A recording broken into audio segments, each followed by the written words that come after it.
Well, I'll just say a little bit about myself and how I relate to this. I don't really like to talk about it in those terms, but since this is the getting to know each other thing, it's very important to what I understand that everybody else understand that there's nothing special about it or me.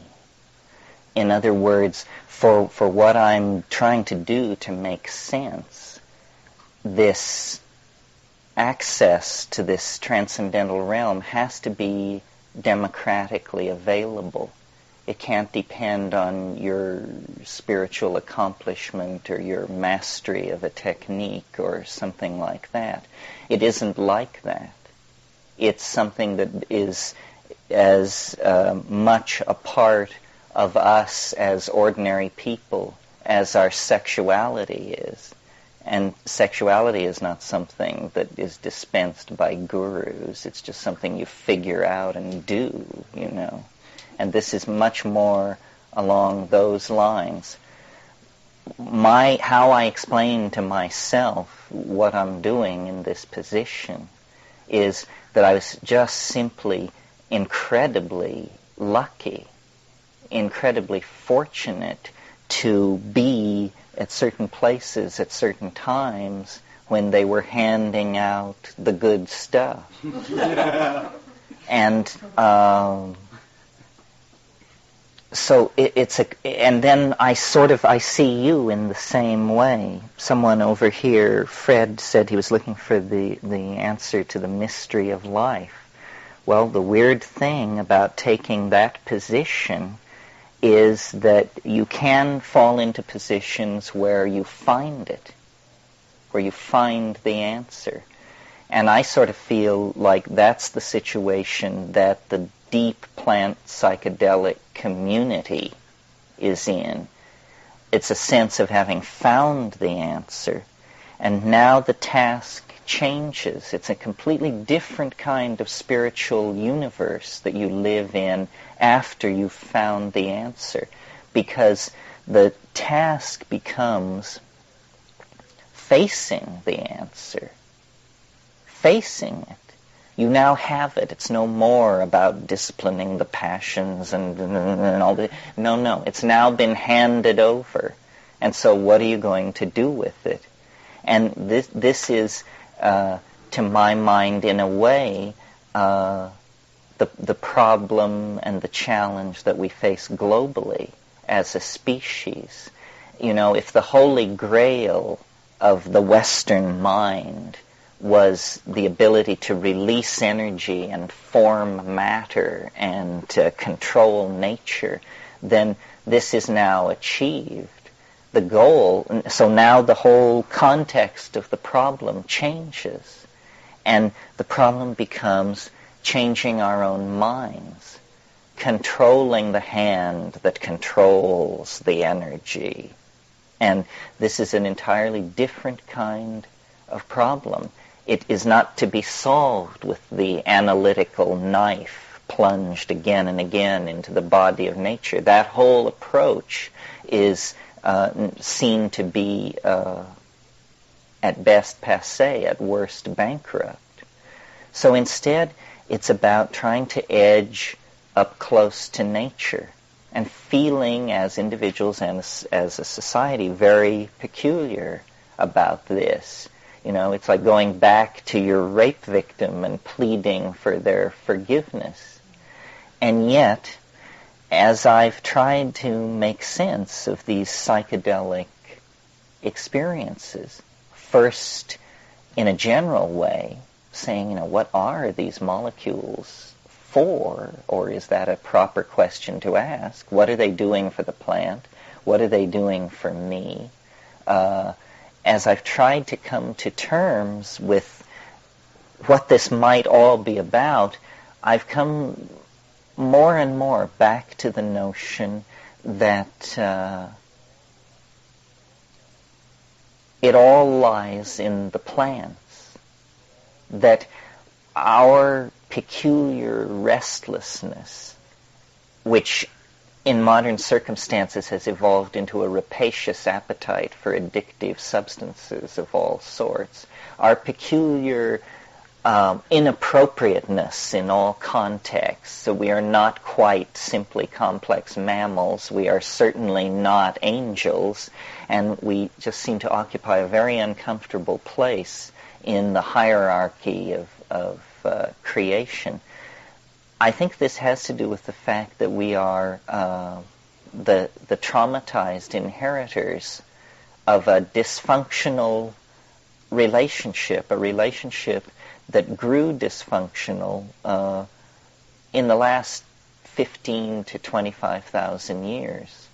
And what we call history is the fall out of a dynamic, here and now, feeling-toned relationship with our environment and into, this anticipation of the future, worry about the past, basically ego. And I recently spoke in New York, and New York is a very nuts and bolts kind of town. And people there took issue with the notion that all of our problems can be boiled down to a single problem. If you trace the thread of every screw-up back into the maze, it all comes back to a single issue, which is excess of ego. We all have excess of ego. And our entire situation, legalistic, psychological, religious, everything is about this, that it doesn't work. It's maladaptive, and yet we have it. And why do we have it if it's maladaptive? If it doesn't promote human values, then how in the hell did it get started, and what is it that's maintaining and sustaining it? Well, this is what I want to talk about over the course of the weekend. When I pushed the analysis of what the psychedelic experience meant to the limits, I was surprised to discover that it left the domain of my personal relationship to the mystery. What is it? What does it want from me? What is it trying to say? All that had to also make room for another issue, which is there's a political issue here. I think most people in this room, most people who have had the psychedelic experience will agree that the most profound, the most open-hearted, the most moving moments of their lives, some of them have been tied in with those experiences. But we seem unable or unwilling or afraid to extrapolate that conclusion to the notion that this is a general panacea for society, because we cannot conceive that that the solution to a spiritual dilemma could lie in matter. In other words, we ourselves have been infected by the inside-outside matter-spirit dichotomies of the dominator culture. But the notion that man, notice the gender thrust here, the notion that man could somehow bootstrap himself to Godhead without reference to nature seems to me highly peculiar, and simply nothing more than an expression of hubris, pride, a belief, that we can do it our way and alone. So all of this is very the shelf life is short on all of these issues because the planet is in a state of terminal crisis. Does that have anything to do with the psychedelic experience, or are these separate issues? How can they be separate issues if the psychedelic experience is a mirror of the state of the individual and collective psyche, and if the planet is on a collision course with some kind of terminal crisis. It seems to me then that nature is struggling to right this disequilibrated planetary ecosystem. So in a sense, there is nothing to be done except to watch and wait. But on the other hand, we are not apart from nature. We are, in some sense, a portion of nature which is the most reactive and energetic, because we are reactive and energetic in the domain of epigenetic codes. We can foment rapid change. Until recently, it was a truism of thinking about society that all change had to be gradual. This myth has now been exploded. We know that, you just take them all out and hang them, and then that's not gradual, and then you've got a new world. And this has been done in several places with excellent success recently. So change need not be gradual. And in fact, I think we're entering into a historical domain where very little change will be gradual. Gradual change was a luxury of the past. Well, how to come to terms with these processes, patterns, forming and reforming in our lives, in our relationships, in our families, in our businesses, in the extended relationships we have with people. It's what is needed, you see, is a kind of collective breakthrough in apperception. I was thinking in the hot tub today, the most politically potent thing you can do for somebody is to educate them, to give them the facts. The facts are now so horrifying, and the means of delivering the facts so effective that there is no excuse for everyone not beginning to act in an informed manner. And I think this is happening. For instance, a few months ago I was in Belize, which is an extremely poor country, a little chip of land in the armpit of the Yucatan that used to be British Honduras. I didn't know there were countries this funky in the Western Hemisphere. I thought you had to go,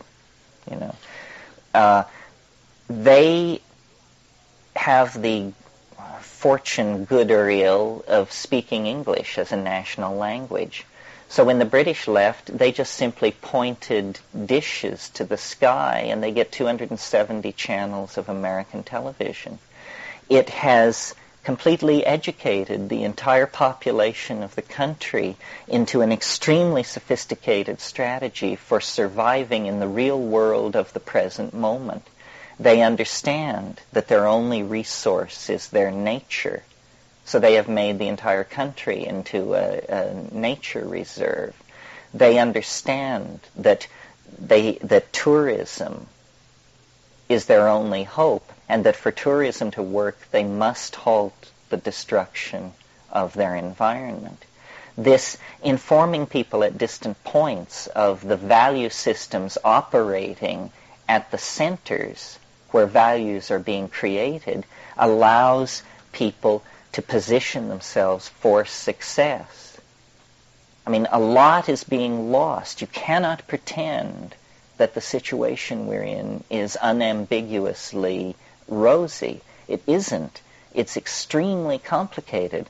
Marxism dissolves. What does this mean? It means that now 21 language groups and 16 tribal groups are open to exploitation, homogenization, leveling of cultural values. Everybody will be turned into a kind of white bread consuming citizen in a beige fascist world. And this is the alternative to Armageddon. We hail this as a great step forward. What is happening is that all restrictions are being done away with against the expression of completely rapacious drives for immediate self-gratification.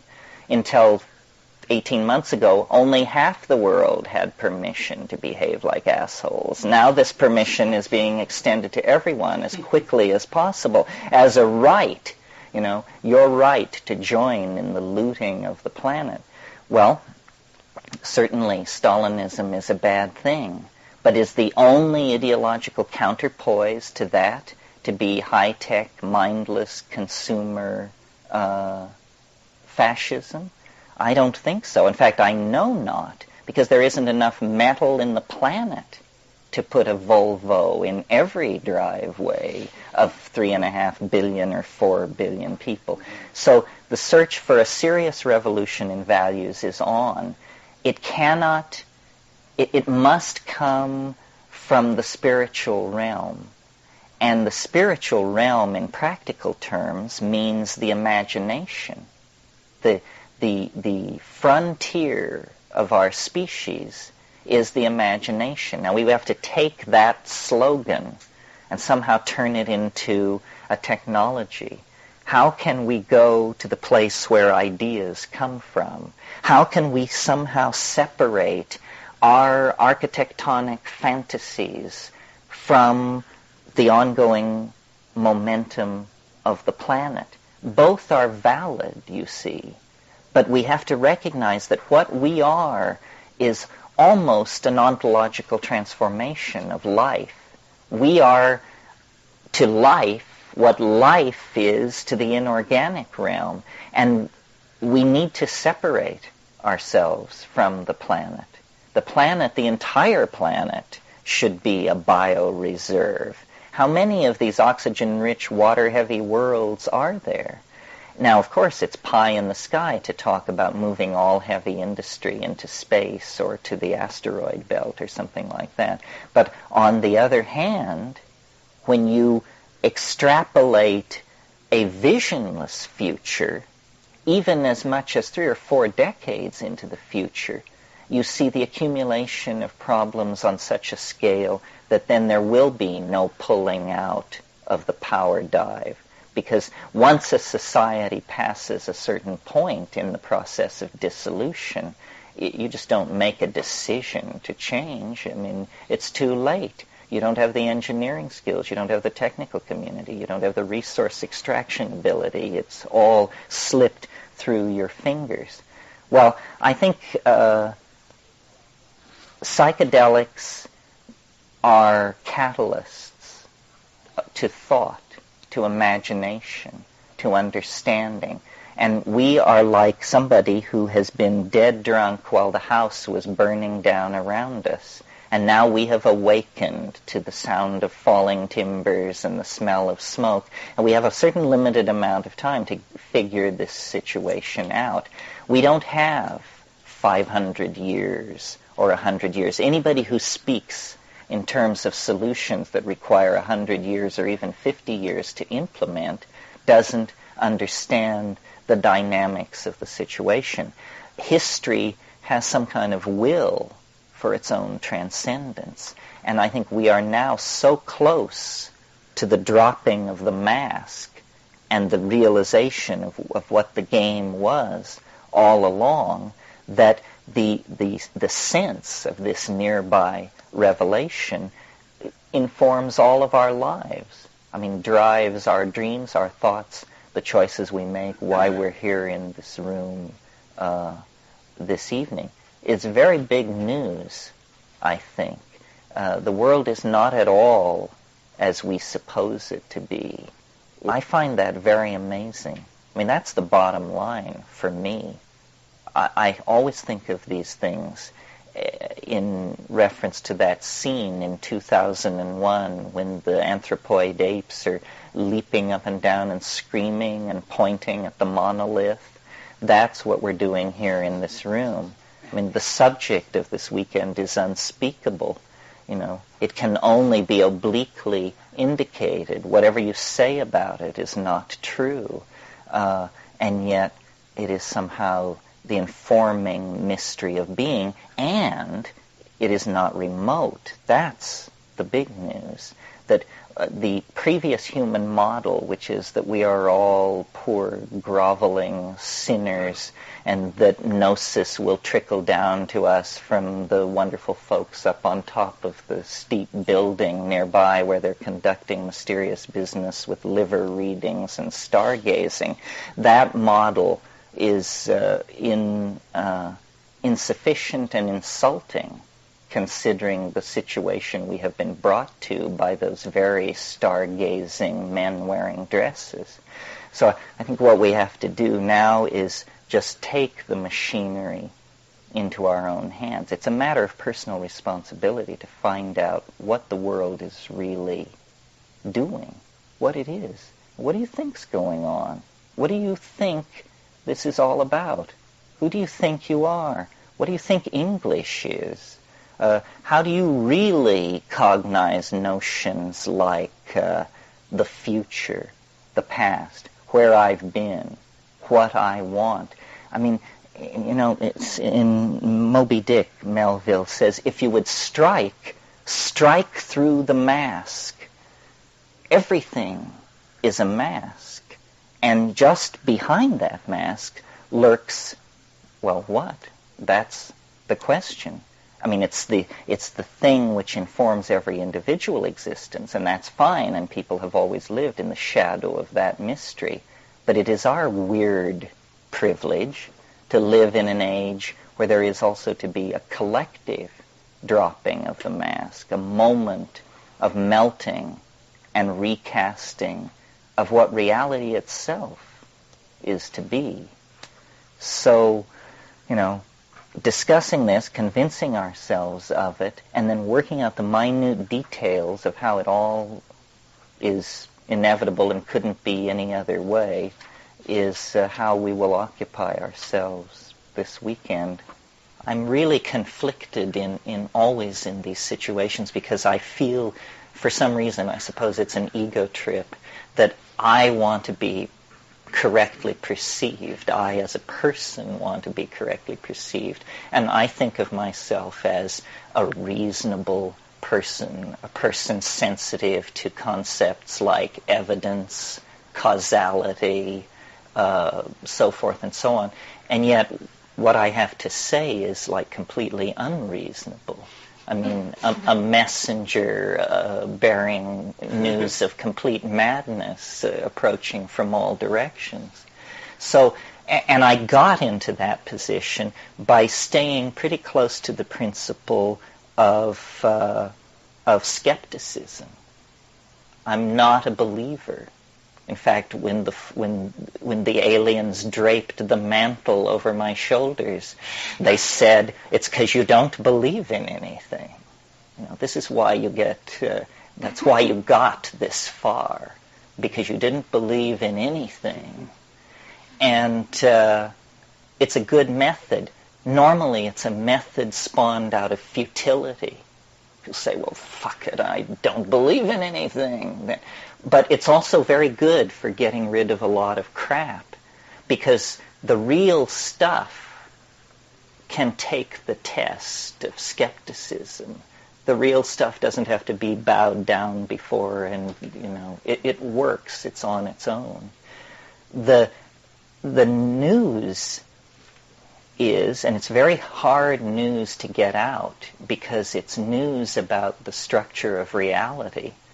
The news is coming back from, 50, 60, 100 years of anthropologists, ethnographers, geographers, botanists, dealing with the most quote-unquote primitive people in the most remote parts of the world.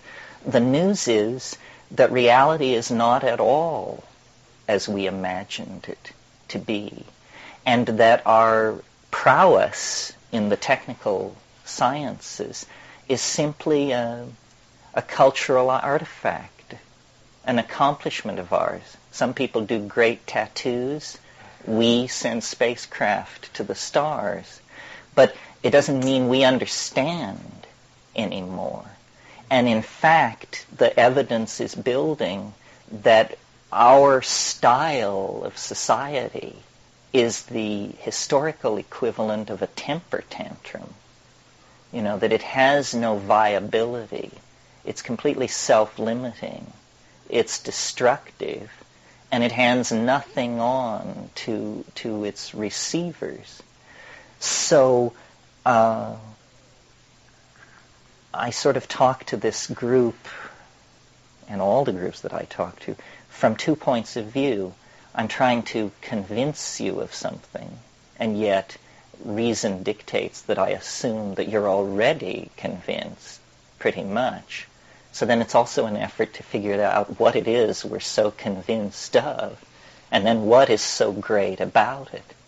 Because I think some kind of this is a real mystery, the only one I know. This is the thing that you hope exists and assume doesn't if you're a reasonable person.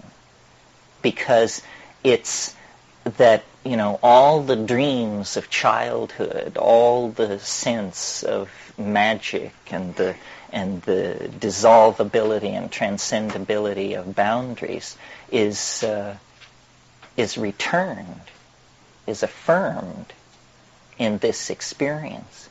Well, yet here we are having this on the brink of a planetary meltdown of culture and ecosystem. So is this just some kind of dancing on the brink? Is the kind of ultimate self-indulgence? Does it feed back into the central moral problem of the age, which is, what is to be done? What are we to do? How can we be effective, whatever that means? Is there a discernible role for each of us to play in the metamorphosis and near death of the planet that we are now experiencing? Or are we simply to witness it? Well, I don't think there's any point in thinking about these kinds of questions unless you draw back to the big picture, to first premises. A good example of what I mean is, suppose we save the rainforests and stabilize the population and so forth and so on, and then 50 years down the line, the sun explodes. It means we didn't get it. We were not reading correctly the message nature was trying to hand to us. And so we did the wrong thing and are going to be blown out of the water for such churlishness. So what's important is to figure out what is going on before you start pushing in the process. And I don't think you can do it from within a culture. In other words, if you're a person of decent intent and moderate intelligence, and you read the great minds of your culture and study their thought, it's insufficient because everybody is bound within an illusion of language. The entire enterprise of culture is this illusion of language. Homer was as sick with it as Heidegger. So there's no going back or getting, no classic recension. What we have to do is reach past to some kind of experience. It must be anchored in an experience.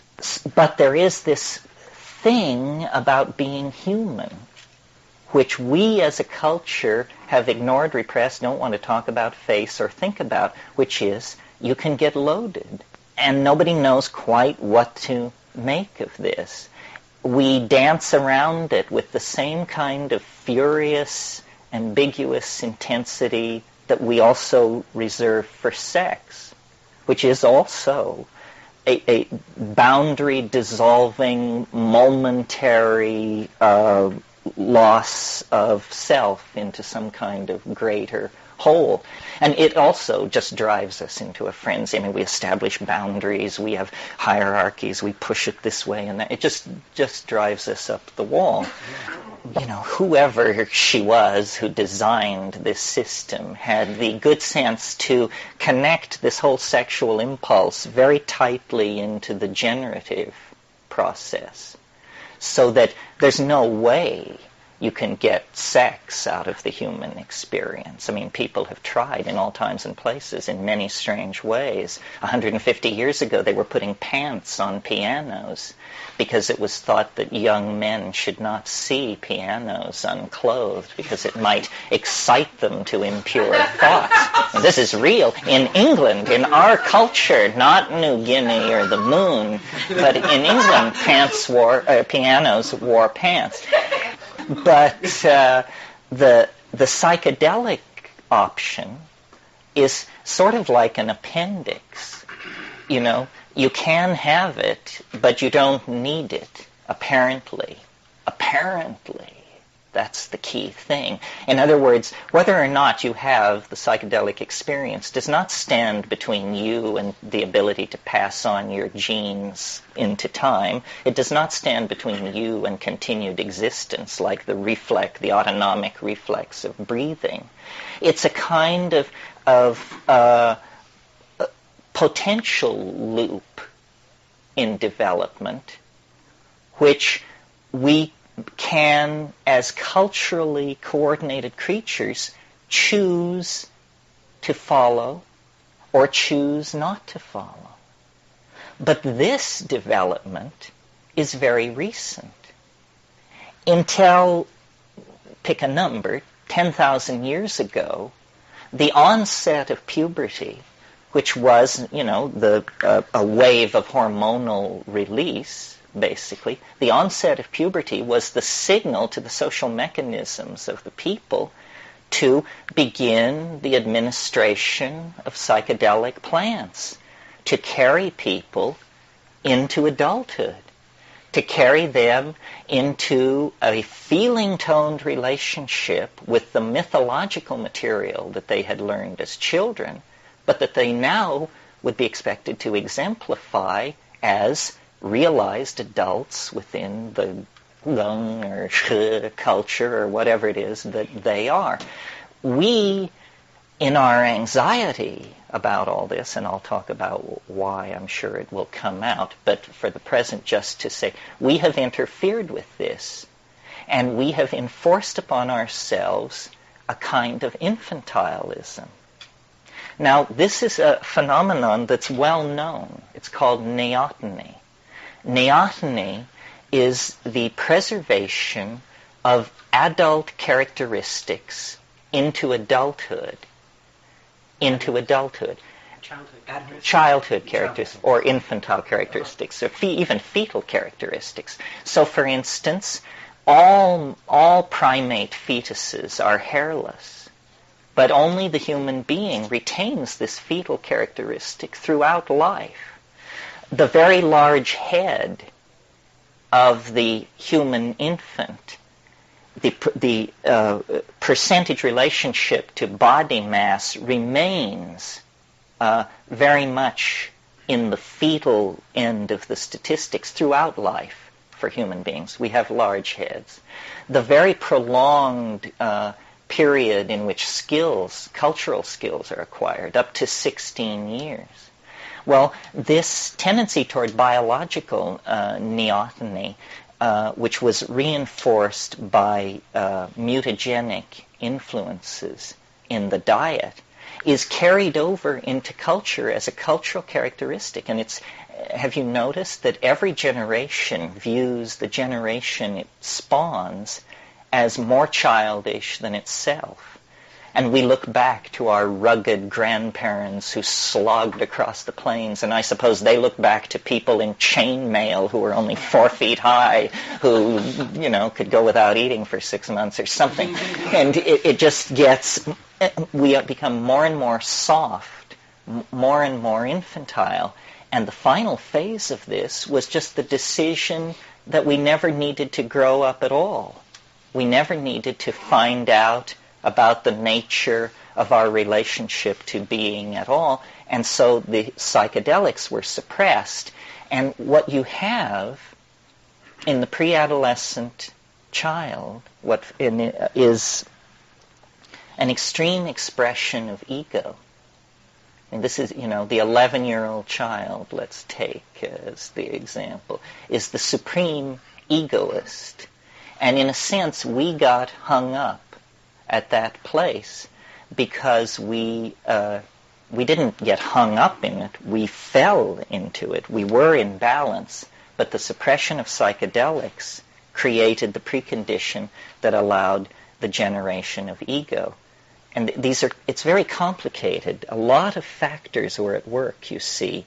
The mushroom style, the shamanic style of the nomadic hunter-gatherer is a style of goddess worship and psychedelic shamanism and orgiastic religion. And the shamanism and the religion overlap each other considerably. The style that replaced that was a style of domination, hierarchy, with alpha males, with powerful males controlling females at the center of these hierarchies. And to my mind, the concern that caused the shift was the accumulation in the psyche of these hominids of enough ego that there became concern for the line of male paternity. In other words, men wanted to know who their children were. And that made the orgiastic style of religion in conflict, because that was all about the children were the children of the group. And sex was a shared activity, even though there might be bonding. But once men got it into their heads that they wanted to know who their offspring were, then females had to be controlled very rigidly, and there had to be control of sexual... And the whole thing just turned into a nightmare. My women, my property, my children, my food, my territory, so on and so forth. Well, you see, what had been going on before was a true incipient symbiosis. And this is, I think, the new idea that I want to communicate, and that I'm absolutely, one, serious about, and two, literal about, that our glory and our uniqueness and why we are as we are is because we are a plant-animal symbiotic species. Our ordinary state, our state of nature, the way in which we existed until 10,000 years ago, was in a very tightly bound symbiotic relationship with plants. We domesticated them, and we spread them, and we created environments for them through the use of burning. And in return for this mysterious connection opened up where real information, couched in humanly cognizable terms, information about where the reindeer went, who you should marry, what the weather's going to do, stuff like that, real information began to be traded back and forth. Now, biologists are familiar with the notion of pheromones, message-bearing chemicals that regulate behavior within a species. But we're just getting ready to go to the next level and recognize the possibility of what have been called exopheromones, pheromones that regulate behavior between species. And it's very clear that, in climaxed ecosystems of great age, such as the equatorial tropics of this planet, exopheromonal interactions become the major mediating force in all the evolutionary exchanges going on. The old notion of competition and survival of the fittest is now seen to be bankrupt. The way nature works is it's the species that can make itself most necessary to other species, the one that can cut energy deals with the most of its neighbors, that is the successful one. So you maximize cooperation, you maximize dependency, you maximize integration. This is the successful evolutionary strategy. I mean, of course you can be a jaguar and crash around in the forest and eat things immediately smaller than you, but jaguars will be a memory in the fossil record of this planet when the plants will still exist, given, that man were not part of the picture. So the dynamic of life dictates that these energy levels be held very close. How do you explain the ego and the identity and the I and all that stuff? I mean, is that outside of the natural, or?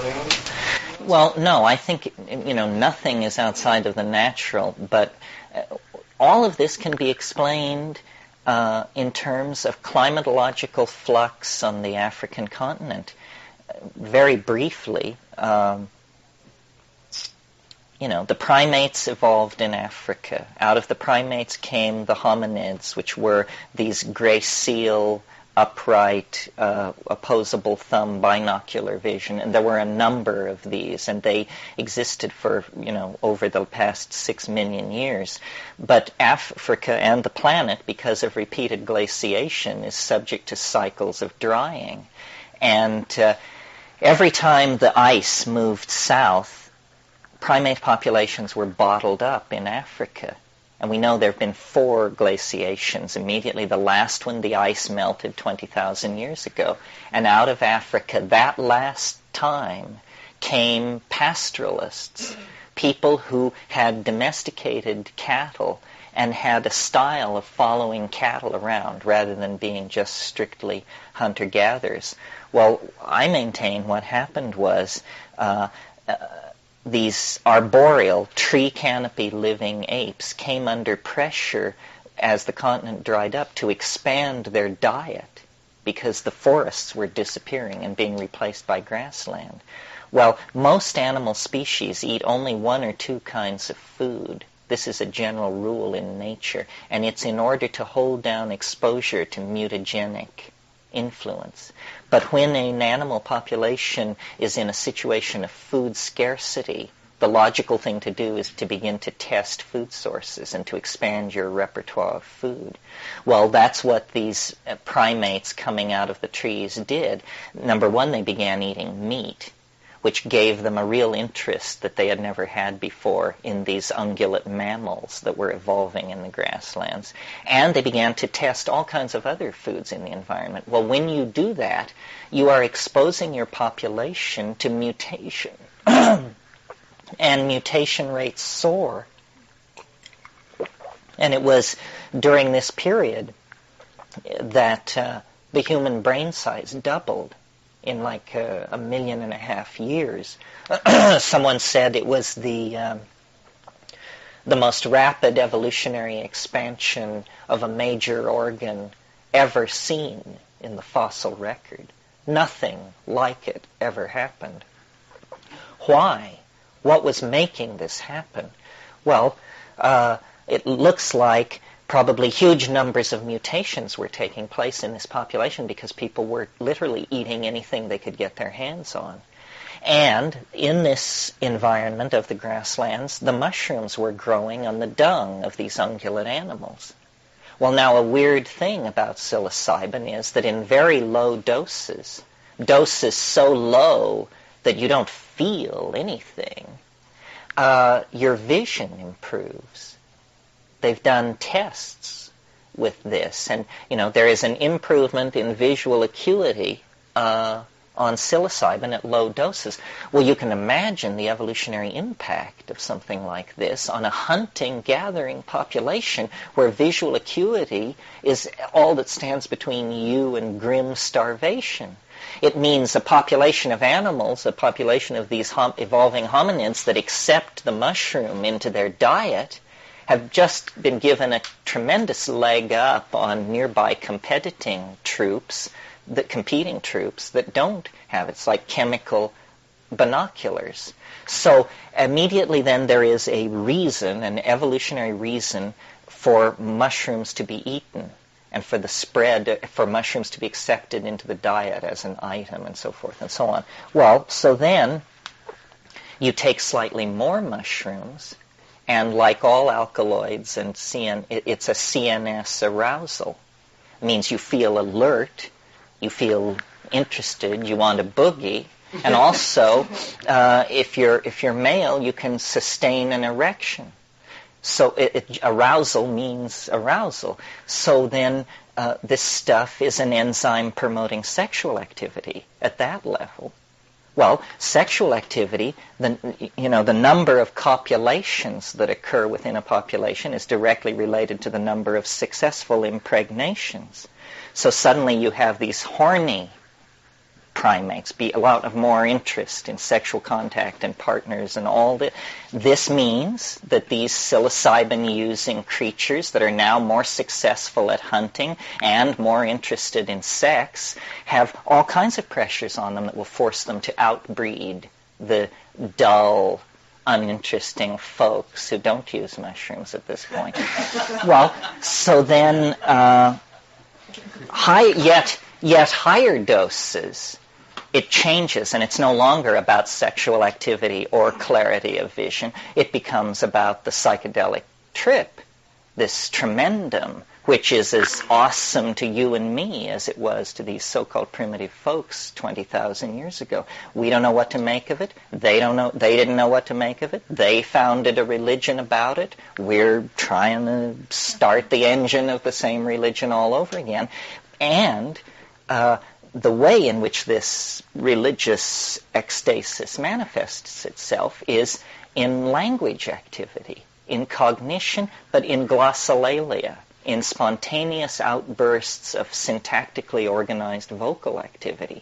Well, the great mystery of human emergence, of course, is language. What is it? Where did it come from? How did it ever get going on such a scale? So forth and so on. But it looks to me like what we're seeing in psilocybin is a kind of neurological enzyme, a catalyst in the environment that could take an evolving primate population and put it through a series of forced changes that produce ultimately a self-reflected, minded, creature practicing a shamanic mother goddess religion in this nomadic context. And that was paradise, and that was the ideal for the archaic revival. In other words, that Eden actually existed, that we are made for better things than what we've got. You know, it says in Finnegan's Wake, here in Moycane was the red light district of Dublin. Here in Moycane we flop on the seamy side, but up Nayent, prospector, you sprout all your worth and woof your wings. That's a promise for the future. Up Nayent you sprout all your worth and woof your wings. But also, antes, we sprouted our worth and woofed our wings. And this whole nostalgia for a perfected shamanism in prehistory is reasonable, I think. I mean, I think we had something, an unimaginably precious gift. We had consciousness and dynamic order. Consciousness as we experience it now within the confines of history is most analogous to cancer. I mean, it's just, replicating, spreading. But it once was a dynamic, ordered thing. People lived, they died, they made love, they had children, they herded their flocks, they had ecstatic flights into dimensions which we cannot even conceive of, and they felt no need, to break into the earth, to divert the rivers, to do all of this stuff. And even if we're not aesthetically attracted to that, we have to make a value judgment on it because it was not a runaway process. It did not push everything toward crisis. Okay, well then, so what happened? What the hell happened if that's how it was? Well, nature is just an ongoing story. The very drying processes that created those grasslands, that created those pressures on diet, that created that mother goddess religion, that evolved those ungulate animals, that process continued. And the grasslands dried up. And the winds began to blow. And the water holes got further and further apart from each other. And the mushroom festivals went from every Saturday night to the first Saturday of every month, and then to 4 times a year, and then to once a year, and then to once every 5 years, and then to never. And in the absence of the psychedelic experience, this ego thing gets going. I mean, it is literally like a calcareous growth in the bloodstream of the psyche. If you don't inoculate yourself against it, it will begin to take root and grow, and the world, the boundaries of the world begin to move inward, and you no longer see things on a planetary scale or a millennial scale, or it's just about, my women, my money, my land, my children, all of this stuff. And at that point, you get the appearance of historical civilizations. You have kingship, the age of Gilgamesh. I mean, my God, when you read the story of Gilgamesh, you just wonder what's going on. Gilgamesh spurned the goddess, and the goddess sent a bull, which to me is, symbolic of the mystery of the mushroom, the ungulate herding horned animal, the crypto symbol for the god. The goddess sends a bull, and he rejects the bull. He rejects the goddess. He rejects the bull. Then he takes Enkidu, the shaman figure, and forces him to go with him into the wilderness. And what do they do in the wilderness? This oldest of all myths, this story of the first men. What do? They cut down the tree of life. That's what they do. They cut down the tree of life. And then it goes forward. The earliest strata of mythology that comes out of these Middle Eastern civilizations is full of this male-female nature-artificial tension. The story of Genesis is a similar thing. I mean, what's happening in Genesis is history's first drug bust. A woman is involved with a plant, and the plant opens their eyes, and they see that they are naked, which happens to be the case. They are naked. So in other words, they grok their true existential condition. And Yahweh, wandering around mumbling to himself in the garden, says, this thing that these people have done, what if they eat of the fruit of the tree of life? Then they will be as we are. So it's very clear that there is concern to withhold knowledge, that human beings are to be held in an inferior position. Otherwise, if they were to eat of the fruit of the tree of life, of knowledge, they would be as we are. So there's this whole tension. And in the story in Genesis, you'll recall Adam and Eve are cast out of Eden, and an angel is set at the east of Eden with a burning sword. Well, what I take this to be about is it's a story from a strata where already the shift to the dominator culture has taken place. But they're looking backward at the partnership society on the grasslands of Africa. And the angel with the burning sword is nothing more than the sun. That they literally were cast out of Eden. Eden disappeared around them. It dried up and blew away. And there was nowhere to go but the Nile Valley and Palestine. And these people who appear in the Nile Valley and Palestine at about 9,800 BC, called Natufian, come out of nowhere with a very high culture and a tremendous ability to exploit plant resources. And I think they are the remnants of this partnership culture. And you see the way in which all this ties into the present and attempts to be more than just a a kind of cultural reconstruction of prehistory, is we're trying to understand who we are, why we are the way we are. Well, the major thing that now that we have transcended ideology, and nobody gives a hoot whether you're a Marxist or any of that anymore because we've all seen through that, the new issue is human nature. And it evolves around this drug thing. Is it the true and purest expression of human nature that you should drink nothing but cold water and eat nothing but raw vegetables, and any departure from this is an abomination? And then when you get to drugs, this is really an abomination. What should be our relationship to substances, and why are we the addictive creatures that we are? I know that elephants intoxicate on papayas and bumblebees get loaded on sugar water and this and that. But human beings addict to dozens of substances, to behaviors. All kinds of things.